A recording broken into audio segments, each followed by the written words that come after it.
There we go. All right. Happy Tuesday, everybody. We've got a kind of a cloudy fall day happening here. I wanted to go over a couple things at the top of the hour here, and then we are going to let our guest speaker go over everything that he has to go over, and then we're going to save questions to the end. So if you're not on mute already, it's going to be down in your left-hand corner. If you guys can just make sure that you're muted until we open it up for questions, that would be appreciated. So a couple key things that are going on at NRG that I want to make sure everybody is aware of. First off, if you're not on the Facebook Connect group, please make sure that you are checking that out, that you've liked it, and you're getting those notifications when things are popping up. That's going to be the best resource to get all information, and then also in Suite Assist in the calendar as well. So definitely take a look at that.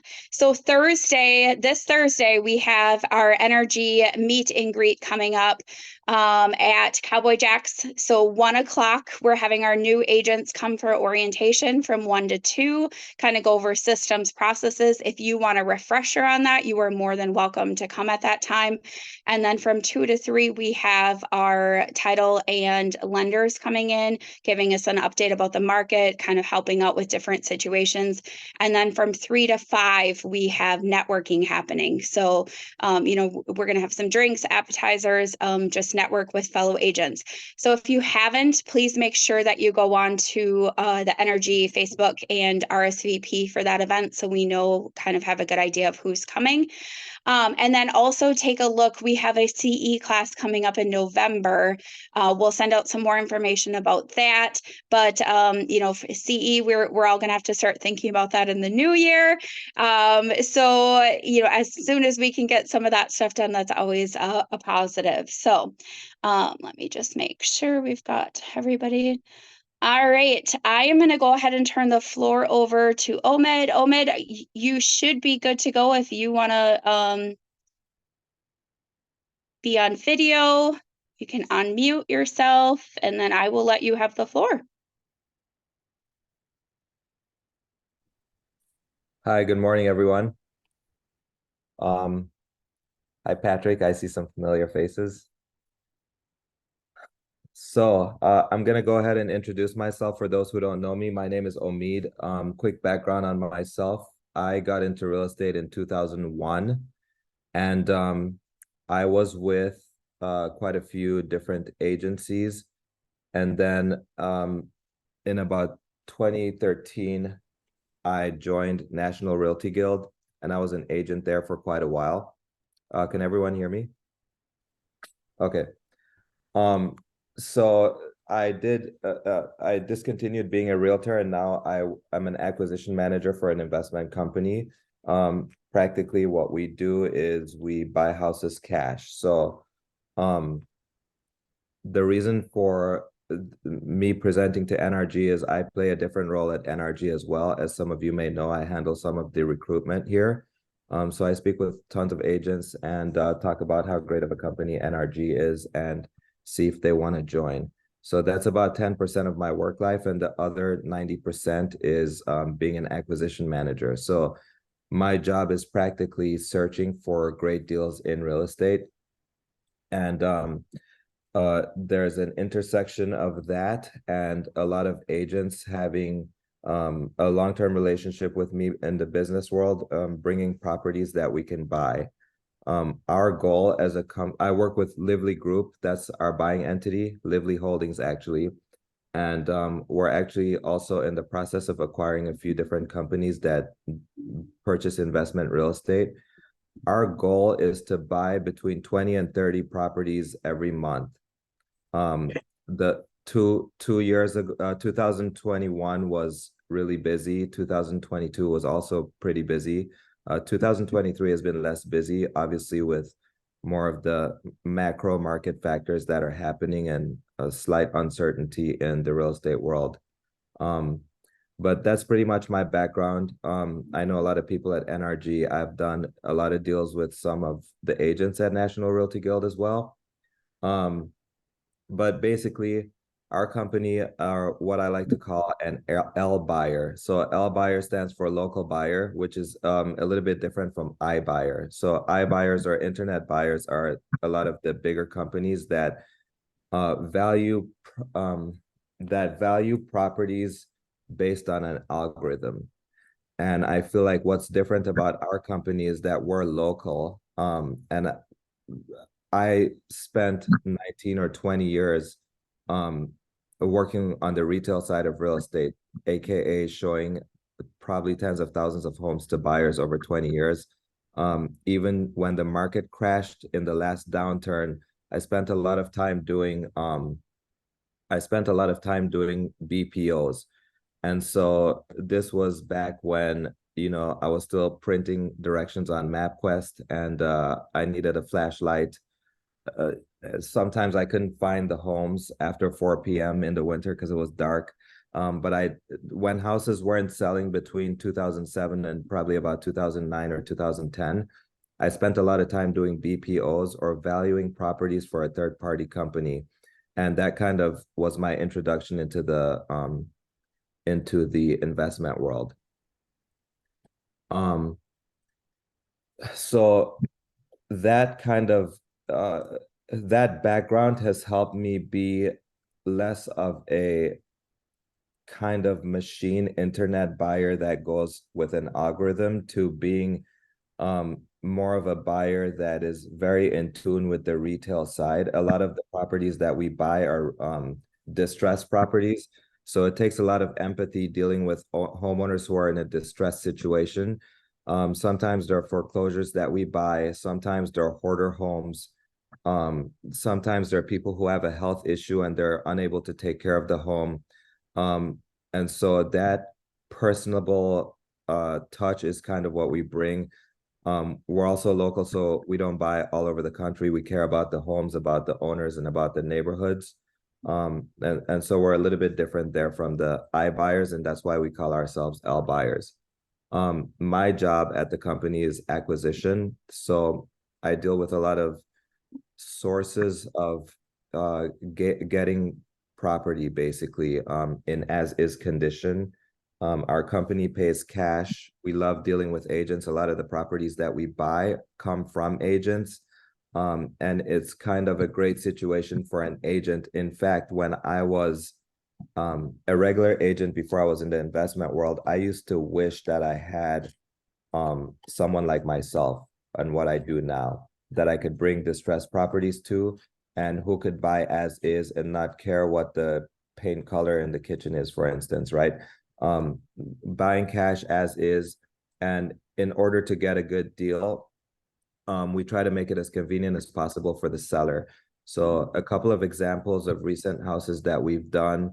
An agent has a client who inherits a home. They don't want anything to do with it. It's outdated. It's grandma's house. It has not been updated since 1970. It could use the basement being finished in a full update. They don't want to put it on the market and have a lot of random people coming by. And a lot of times these sellers just want a quick, convenient sale. So as an agent, most agents will say, hey, I have two options. We could put it on the market, or I can bring in my investor who will buy it as is. They will pay your closing costs. So what they offer you is what you net. They can close on your timeline. We actually also buy homes that are not distressed from people who just don't want to deal with being on the market. And a lot of times on those deals, the benefit for an owner comes where we close at their convenience. Usually we can close within 2 or 3 days of title being clear. So there have been instances where I saw a house on a Wednesday and we closed on it on a Thursday night. Um, uh, like I said, we pay cash, we buy as is. There's no underwriting, there's no appraisal. As an acquisition manager, me going to the house and seeing it once sort of doubles as an appraisal and an inspection. A lot of times homeowners need a quick sale. One thing that happened out of the pandemic was a lot of people didn't want a bunch of strangers walking through their homes for health reasons. So they just would, and the past few years has been a really robust and busy eventful market.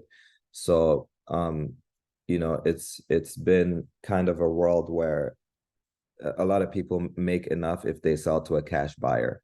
And so a lot of convenience is what we bring to the table. We also do a lot of the admin stuff, which is helpful for a lot of agents. It pretty much winds up being kind of just a referral when an agent brings us a property and they don't really have to do any work. It's like selling new construction. We do the PA, we take it to closing, we do the admin and paperwork. A lot of times the agents get paid faster and it's more negotiable on the investment side than being limited to either a 2.5 or a 3% payout or a 2.7% payout. It's per property and it's negotiable, and it basically has to do with what margin exists in the deal. Some of the challenges of selling a house quick, a lot of homeowners who are busy and they don't want to fix up a house before they sell it. It might have some deferred maintenance, which is where we come in and we buy as is. We actually prefer to buy homes that need some work so that because we have the systems in place to complete the work. Another one of the conveniences that we've brought to sellers that has turned out to be really significant and valuable for them is they don't have to clean out the house. So say, for example, someone has a buyer or a seller. If you're an agent and you have a seller, for instance, who has owned the home for 20 years, they don't want to do any updating to it to throw it on the market. They can pay your commission, but they don't have to pay a buyer payout, because we don't take a commission on the deals that we're buying. We're buying them solely for investment purposes. A lot of times the sellers have accumulated a lot of items in the house. So we buy as is and allow them to leave whatever they want to leave behind, and they can take only what's valuable to them. So we've literally purchased houses where someone just took their clothes and a couple of items and moved to their new place and bought new furniture and stuff like that. A lot of times what gets left behind are old bookshelves, Encyclopedia Britannicas, that kind of thing. Water beds, mattresses. It's a huge convenience to sellers to not have to deal with that when they're moving. They don't have to clean, they just leave everything as is. And what we do is we donate what we're able to donate to a lot of families in need. We work with a lot of nonprofits. And then there are a lot of things that you actually legally cannot donate, so we recycle the rest. So all these are sort of conveniences that some sellers choose to go with rather than go on the market. A lot of times agents who bring me into a house kind of wind up being a hero to their seller because they save a lot of headache for the seller, and it's usually a super convenient deal. We get a lot of good reviews and we take a lot of pride in that. Sorry, 1 second, I have a little outline of my presentation here. Yeah, so I think I would like to open the floor to see if anyone has any questions before to continue that way, to see if anyone has any questions I can answer. I'm gonna just ask you, so I have a scenario, just kind of want to see if this will fall in, because I think this is going to be the trend of what's going to be going on in our market. So I have a person who I have listed who is going into pre-foreclosure. Would this be a situation where we could reach out to you to see if it's something that you guys could maybe do to help get them out of that situation, maybe a little bit faster than putting it on the market? Thank you. That's a great question. And there are a lot of points surrounding that. So I do want to say that we highly prefer to buy homes off market for various different reasons. For some reason, say, I'm going to use hypothetical numbers, but say, for example, we buy a house for 200 grand that is worth 300 grand on the retail market in great shape. And we put $80,000 of work in it. So there's cost of capital for that 200, plus we typically pay our closing costs plus the seller's closing costs. So that's 2 sets of closing costs. So if we did that, we would probably be into the house for close to 300, because we have 2 sets of closing costs. We have interest on our lines of credit, depending on where we're getting capital from. and there's time and energy and money involved in doing a rehab.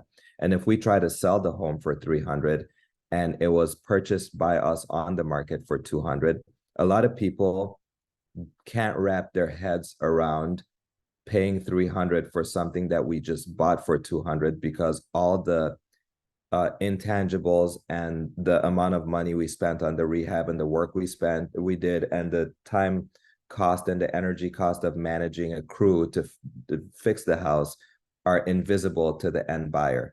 So for that reason, there's that. And also, if we buy a house off the market and we want to refi down the line because we did a rehab and it's now twice as valuable, it's really difficult for appraisers on the refinance end to justify refining for a higher price than what we paid, no matter how much work we did. And we've done hundreds of homes, and this is kind of just a proven hurdle that, or obstacle, that's been in our way. So for that reason, we really hesitate to buy homes off the market unless it's a really good deal. That being said, we do buy homes on the market. We do buy a lot of foreclosures. In fact, one of the best sources of deals for us is foreclosures, because rather than an owner losing their home and getting a bad mark on their credit, we will come in at the last minute, we'll pay off the loan and make sure that they have some money to move on with, but then we save them the bad mark on their credit and they can exit a bad situation. So that being said, we do buy homes. Some of the homes that we have bought have already been on the market, but if you bring a house that's listed on the market and it hasn't sold on the market, then it's pretty evident that there is either a problem with the house or it's kind of a tough sell. So we just need to be able to get it for a price that makes sense, so to speak. So it's probably going to be an offer that is significantly less than what it's listed on the market for, because we have to see a way out without losing money on it. But that being said, I'm happy to look at it, because one of our exit strategies, so sometimes there are years where we'll buy over 180 homes and we can't possibly manage all these homes, so we rehab a lot of them and put them on the market. We also resell a lot of them to agents, especially over the past couple of years when we were in a time where every buyer was getting beat out in multiple offers on the market, and they couldn't find a home because they had to pay 30 plus grand more, or they just kept getting beat out in multiple offers. That is one of the values that that's one of the valuable things about our relationship with agents, because a lot of agents have brought us buyers and said, hey, I have these people looking for a 3-bedroom home in Eagan. Can you let me know when you have something coming up? And so rather than putting our latest Eagan rehab on the market, we offer it to them first, and they can buy it with not having to battle against other people or pay over asking, right? And then we pay the agent their commission. So we do sell a lot of the houses that we acquire. And so I'd still look at it, because we have a lot of retail buyers that we've accumulated and agents who bring us buyers who are looking for something specific. So I would look at this foreclosure deal, because if I have someone who wants to buy it, we also, by the way, sell a bunch of our homes on a contract for deed. So if it's something that we can buy because we have a buyer who is looking for something that's similar to that, we can buy it, fix it up, and then sell it to one of our buyers. The numbers, we pretty much will buy anything from condos to strip malls and apartment buildings if the numbers make sense. It's just a little bit tougher when it's active on the MLS and it hasn't sold, because there's usually a reason for that. A lot of different factors to consider, but sorry, I kind of threw in some extra points, but I hope that answers your question. It does. Yeah. So I think then what you're saying is you're looking for properties before we get them listed. What do we need to be looking for to kind of send up that red flag then to go like, oh, we need to maybe make a phone call before we list it? Can you maybe go over that? Yeah, it's typically basically we're another option for a seller.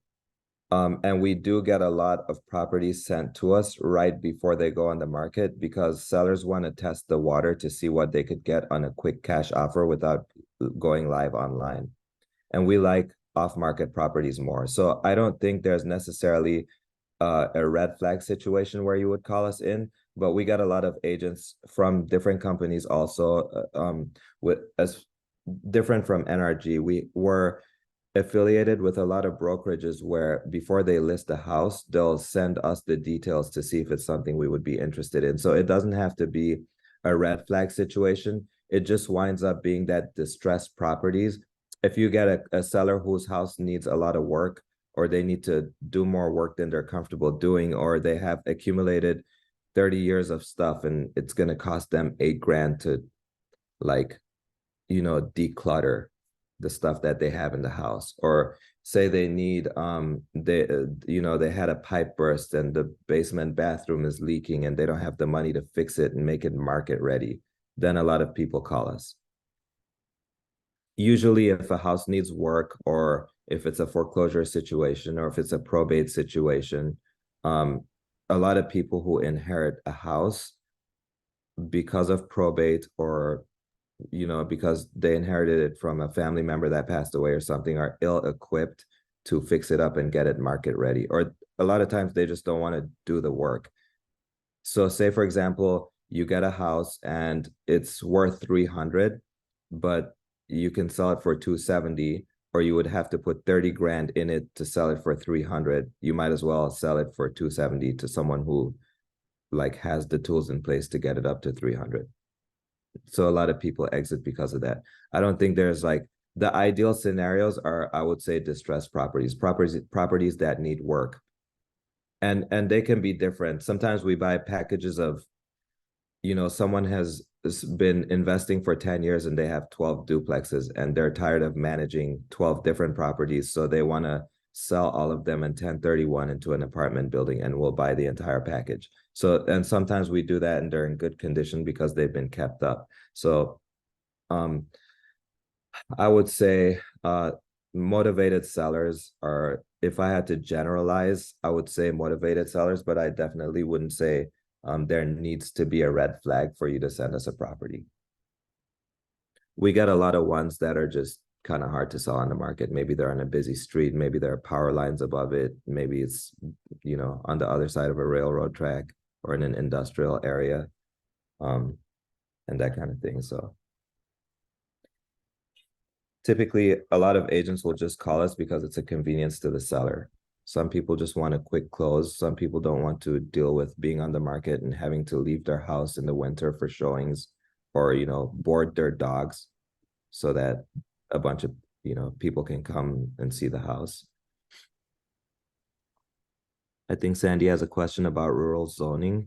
We do buy pretty much, I would say, the Twin Cities and first, second, and third ring suburbs. We do have offices in St. Cloud and Becker, and we do have a lot of agents who deal with rural properties, and we do buy sometimes in rural areas. We get a lot of people asking us for homes with acreage over the past few years, so definitely.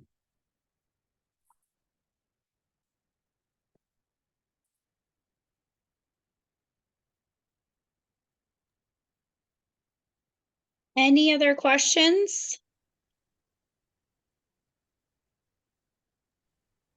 Thanks for adding stuff on and mentioning St. Cloud. I would love to hear more about the contract for deed type scenarios that you might be able to help out with. Oh, cool. So contract for deed, sometimes we have inventory that we want to sell, and we know that there's kind of a big market for people who are looking for properties on a contract for deed while they try to get their financing in order. We have a lot of agents who ask us that, and a lot of lenders actually who will say, hey, I have this person, they've accumulated some cash and they want some money, they have money to put down, but they can't get a loan for another couple of years. So we just basically sell on a contract for deed. If agents bring us a client who needs a contract for deed, we are able to pay that agent out also. Usually depending on the macro market, or depending on the lending climate, that's kind of what determines the rate. A lot of times we will ask for 10% down, and we'll charge 1 point above what the market rate is. So if rates are at 7%, we'll ask for 8%. And then the rest of the terms are negotiable. Lately, because of the way interest rates and lending have been. For example, I don't know if anyone does commercial, but a lot of people were able to buy commercial buildings or get commercial lending at 25% down. And now a lot of banks are asking for 40%, which kills a lot of deals. But because of that, typically now on contract for deeds, we're asking for 15 to 20% down.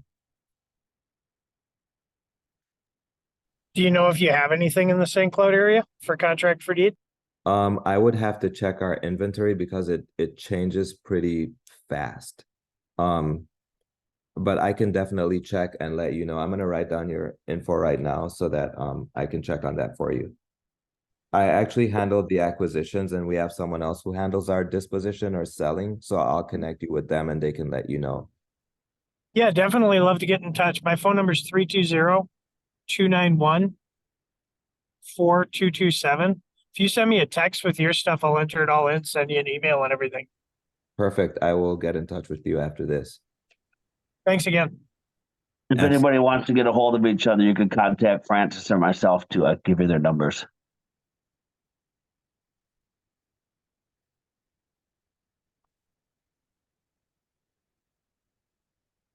Does anyone else have any questions?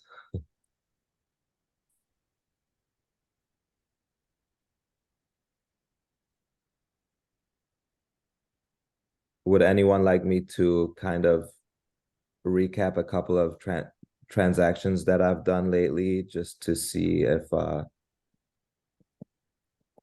it's anything of interest to anyone or how the process works? Yes, please. Okay. So I will use examples from agents at National Realty Guild. So I had an agent call, and she had a friend whose father passed away, and she inherited a condominium basically in one of the St. Paul suburbs. So she was going out of the country for a little while. So she basically set up a showing for me. I was able to go there and make a cash offer on the condo, and it was slightly under market, but it needed quite a bit of work. And so when she came back from her trip, we had done all the paperwork and set up everything to close.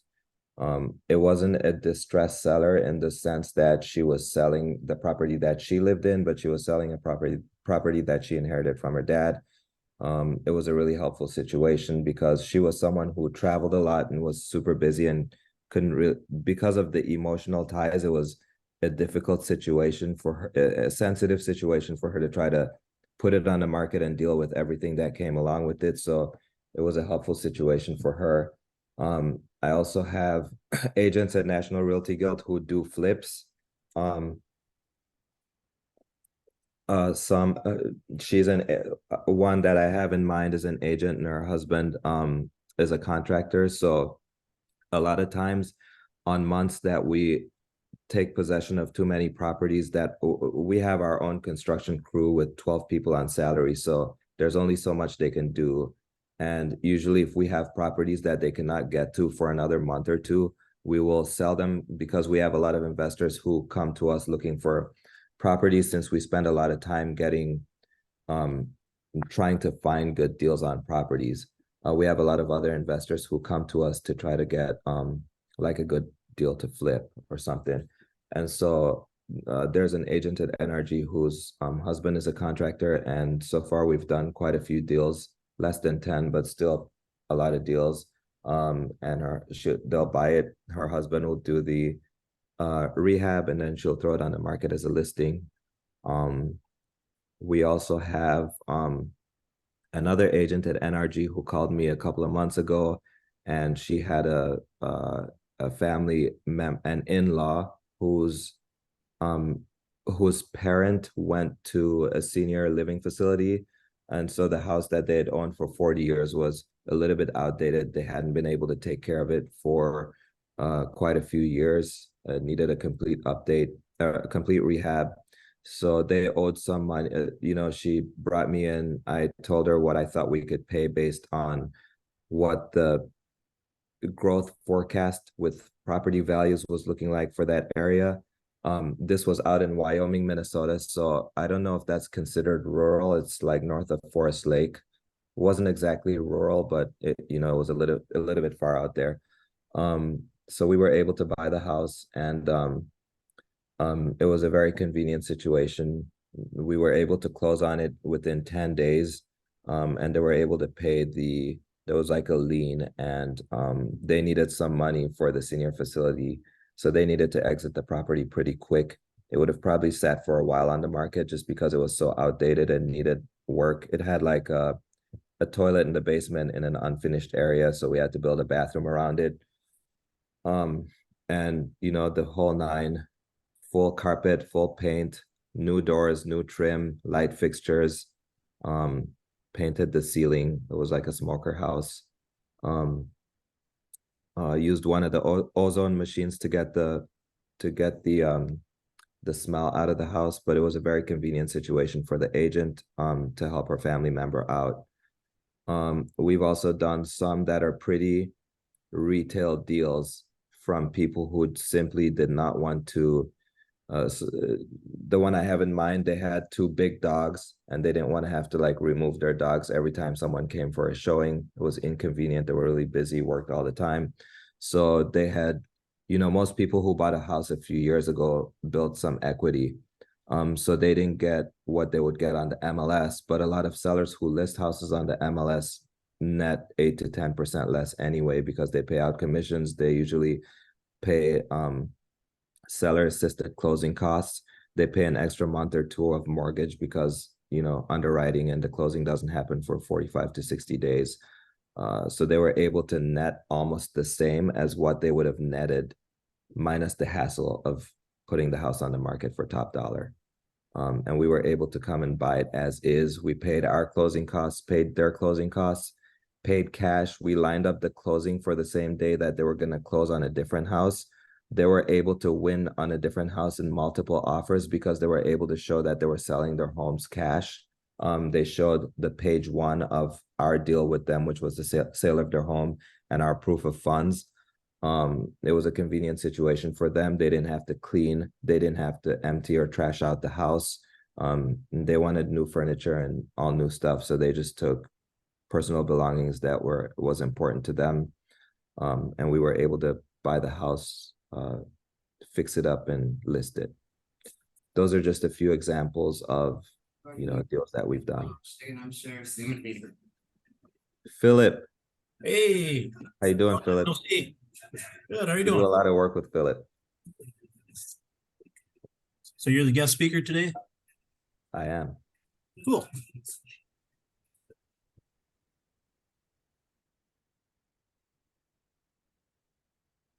All right. Anyone have any questions, comments?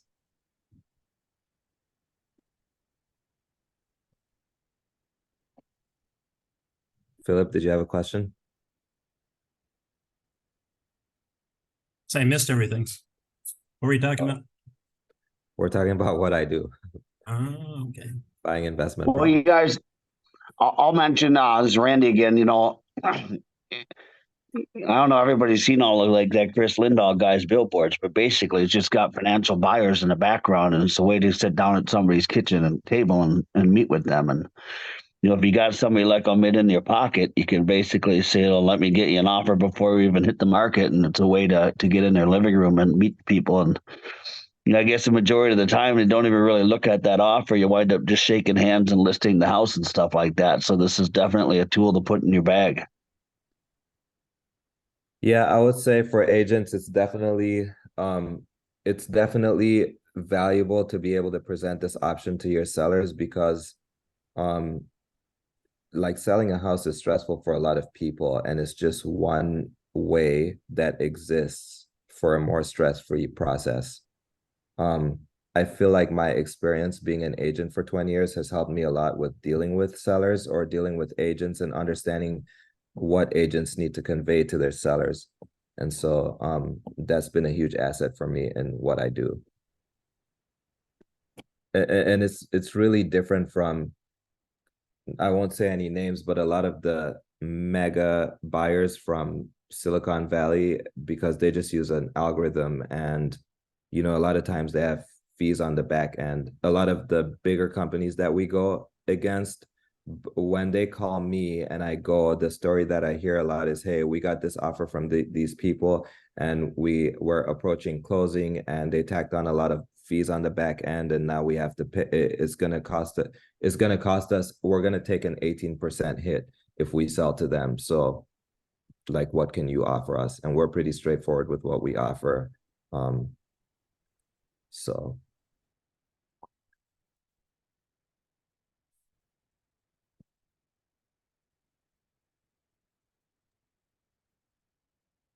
All right, if there's not any other questions, then we will definitely, I'm going to get your contact information out there to make sure everybody has that, again, if they have any questions around this. And then it sounds like we had quite a few questions in reference to contract for deeds and that information. So we will get that out to everybody. And then the only other thing, because, like we always say, time is valuable. I just want to make sure that we remind everybody that Thursday is our meet and greet at Cowboy Jack's. So make sure you're going to be there. RSVP on the Facebook Connect page. Is there anybody who has any buyer or seller needs that we need to go over? I have Just going back into question. I was curious. I don't think he brought up on this meeting, but I think he's brought up in somewhere else. What does he pay out an agent that just brings him a seller if you don't have it listed on the MLS? Great question. And that is one thing I love about the investment side. It's negotiable and it's based on the margin. A lot of times the absolute minimum, I know that agents need to make at least 2.5%. So if it's a super slim deal that almost makes no financial sense for us to do, but we do it anyway, it's going to be a 2.5%. But say, for example, you bring me a deal that is a house that is worth 700,000 and we're able to get it for 500,000, and we can get the job done for, I don't know, 80 grand. We can pay based on what that margin is. So there's no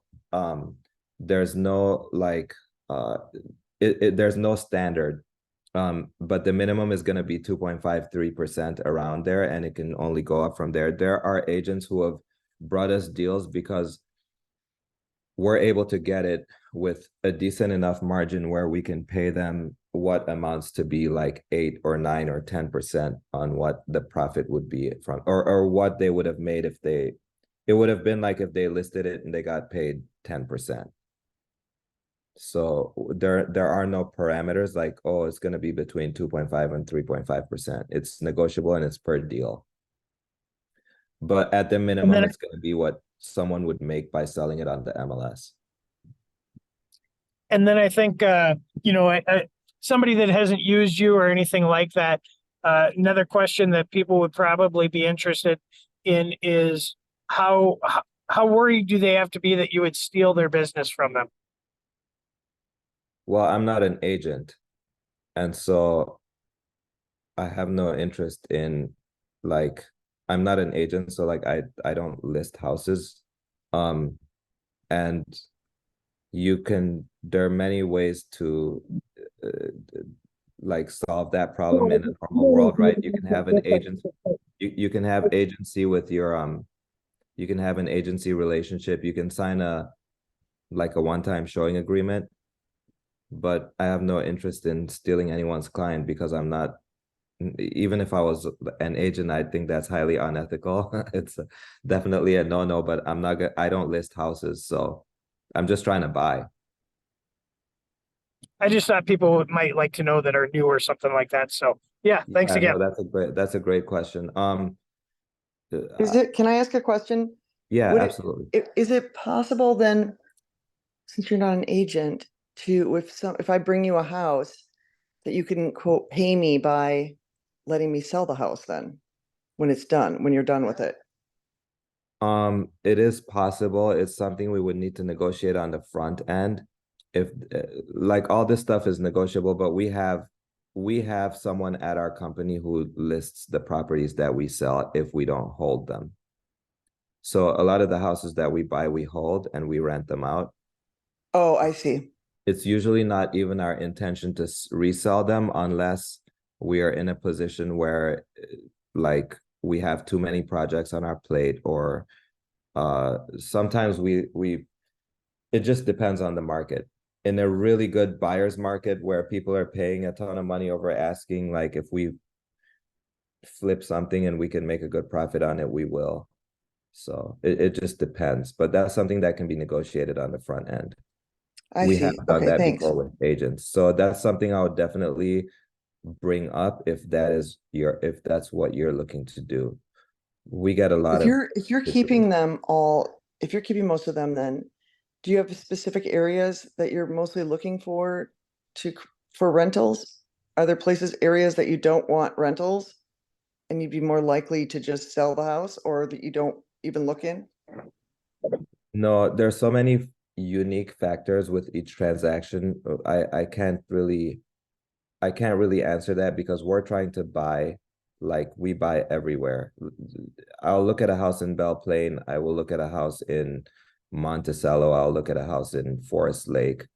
Okay, We buy North Minneapolis, we buy St. Paul, as long as the numbers make sense. And that's the good thing about that's what I like about being, in case any of the agents on this have ever thought about getting it into the investment side of real estate, that is what I love about the investment side of real estate, because it's mostly about the numbers and there's very little emotion or sentimentality involved. It's kind of like, do the numbers make sense or not? So short answer is there's no particular area that we're necessarily, looking got for, it. trying to avoid. Okay, Like if you brought me a deal in Grant or Stillwater, or if you brought me a deal in Watertown, I would go look at it. If we talk about it and it makes sense, then we'll buy it. okay, that's good to know. Thanks.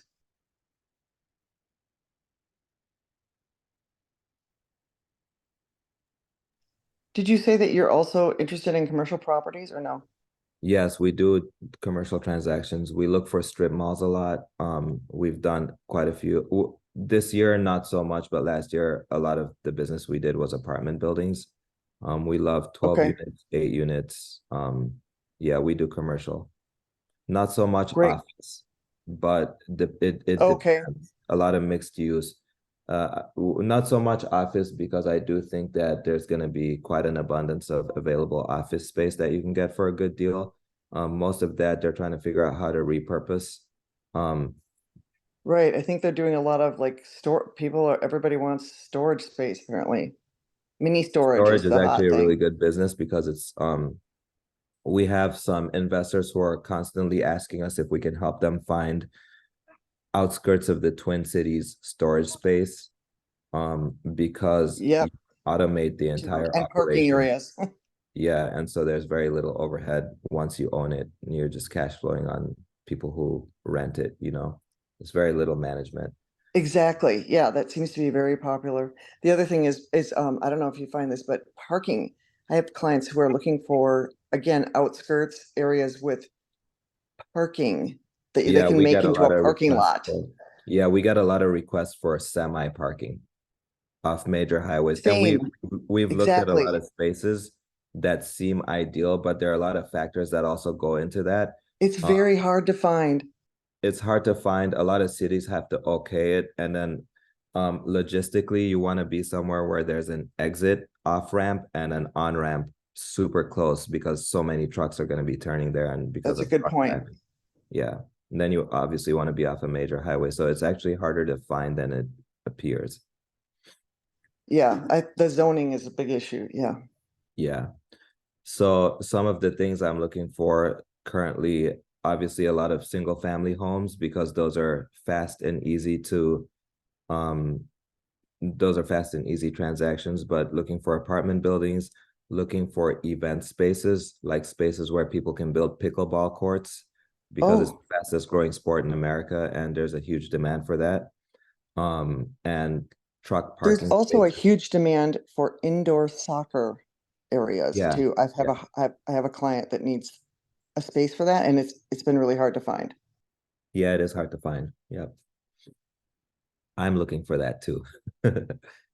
Are you really? Yeah, we should talk sometime. Yeah, definitely.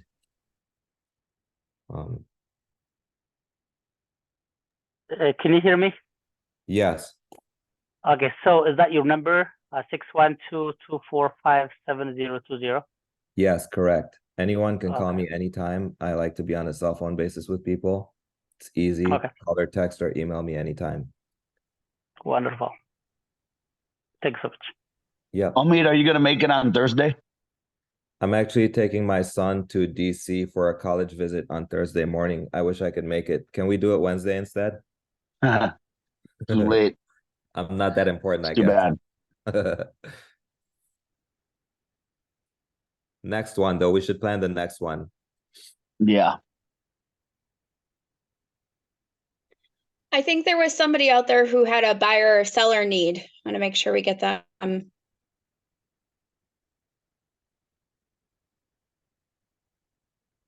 Well, I have a huge buyer need. Anyone who has access or to a property that probably has some equity and needs a bunch of work, let me know. I'd be happy to take a look at it.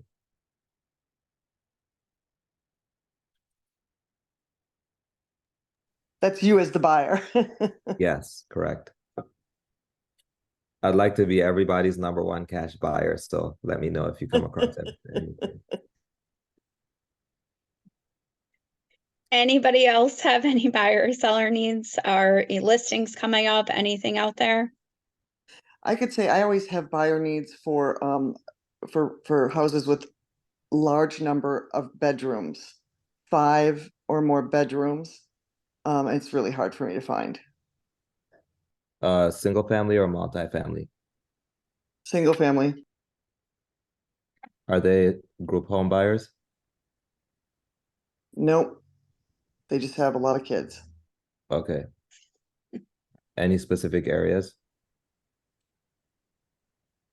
Well, they prefer Bloomington, but at this point, they're kind of looking everywhere. Their kids go to school in Minnetonka, but and they also want they want some privacy in any of the yards, front, side, back, doesn't matter.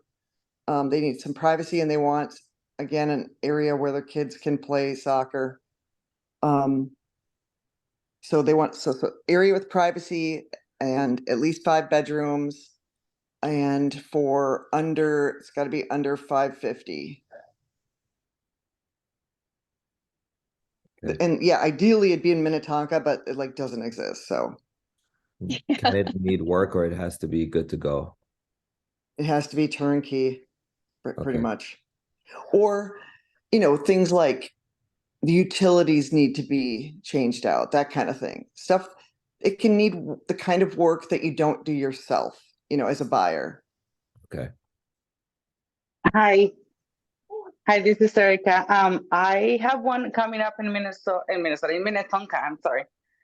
In Minnetonka, we should connect. Oh, good, yes. Yes. How do I get my number to you? Can I just say it? Yes, please. It's Yeah, 651-239-8898. And my name is Susan. 651-239-8898.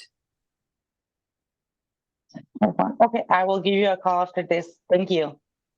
Thanks. Hi, Thank Erica. you. Hi, Omid. How are you? Good, thank you. So Erica and I have done some deals together. Erica, they flip houses. They do great work. Very easy to work with, in case any of you don't know. Oh, that's great. Thank you. Thank you. And I'm so happy to work with Omid and his team. They're very professional and very easy to work with. It's just a pleasure to work with them all the time. Thank you. Thank you. I have a property in St. Cloud. There's not a whole lot of comparables near it, but it has just under 3,600 square feet of living space, 5 bedrooms, 3 full baths, 2 masters. almost an acre lot on the golf course. Needs a little bit of work, but it's, if anybody has any buyers, Is it listed? we just listed it. Yeah. Okay. Well, how many bedrooms did you say it has? Five bedrooms. Okay. We have an agent in St. Cloud who is usually looking for families who are pretty big families. Okay.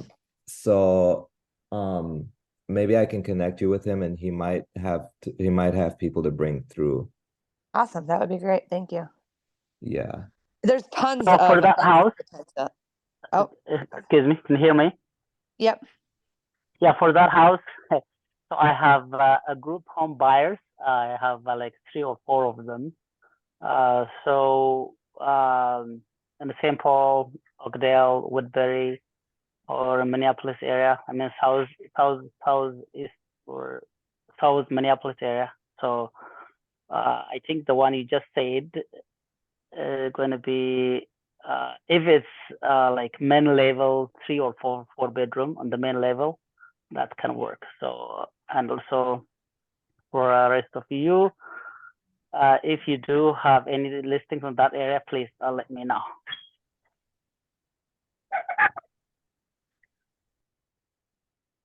I actually have something that you might be able to look at, so let's connect after this. Okay. Perfect. All right. Any other buyer or seller needs, anything that you guys need help with?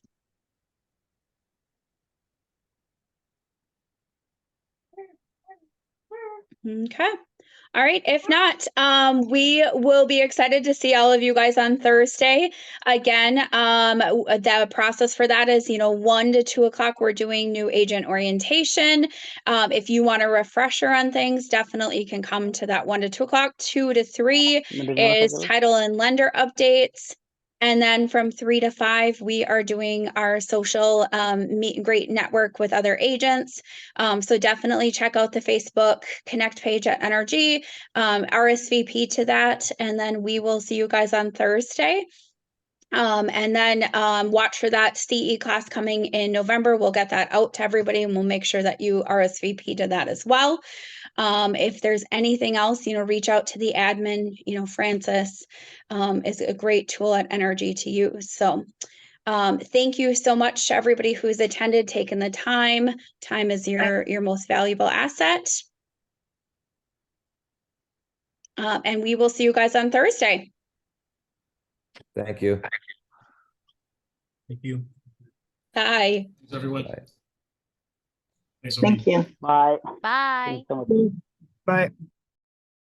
Bye.